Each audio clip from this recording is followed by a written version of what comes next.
ఢిల్లీలో బిజీగా పర్యటిస్తున్న ఏపీ సీఎం చంద్రబాబు జనసేన ఎమ్మెల్యేలకు పవన్ కీలక ఆదేశాలు. ఇలాంటి టాప్ 10 ఏపీ వార్తలు ఇప్పుడు చూద్దాం.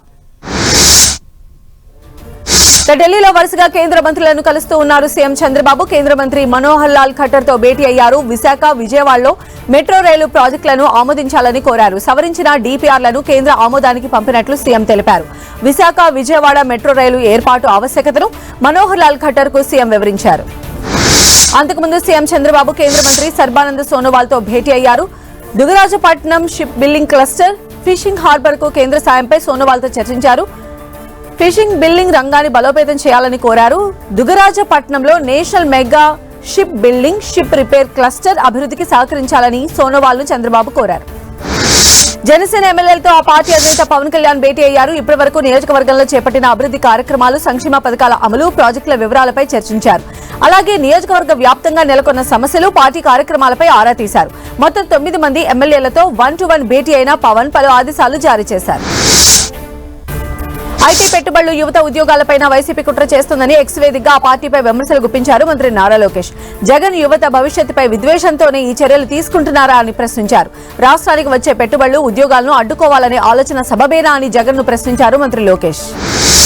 కర్నూలు కార్పొరేషన్ సమావేశంలో రసాభాస నెలకొంది. టీడీపీ, వైసీపీ కార్పొరేటర్ల మధ్య తీవ్ర వాగ్వాదం జరిగింది. కార్పొరేషన్ కమిషనర్ పి విశ్వనాథ్ సెలవులో ఉండటంపై వైసీపీ కార్పొరేటర్లు అభ్యంతరం వ్యక్తం చేశారు. కమిషనర్ లేకపోతే సమస్యలు ఎవరు తీరుస్తారని ఫైర్ అయ్యారు. అనంతరం సభ నుంచి బాయ్కాట్ చేశారు.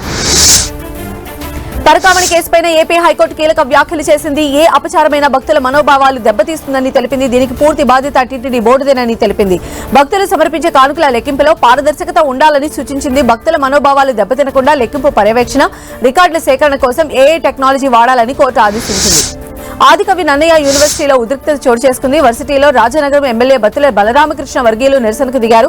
మంత్రి లోకేష్ పర్యటనలో భాగంగా యూనివర్సిటీలోకి వెళ్లేందుకు వచ్చిన ఎమ్మెల్యే సతీమణిని వర్సిటీ సిబ్బంది అడ్డుకున్నారు. ఎమ్మెల్యే సతీమణిని యూనివర్సిటీ సిబ్బంది తోసేశారని జనసేన కార్యకర్తలు ఆరోపిస్తున్నారు.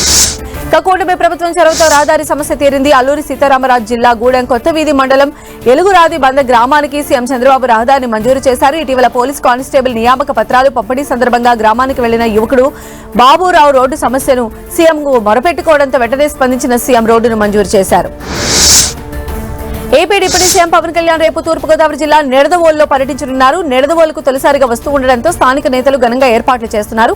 పెరవలి, తణుకు జాతీయ రహదారి మార్గంలో సభ ఏర్పాట్లను మంత్రి కందుల దుర్గేష్ పర్యవేక్షిస్తూ ఉన్నారు.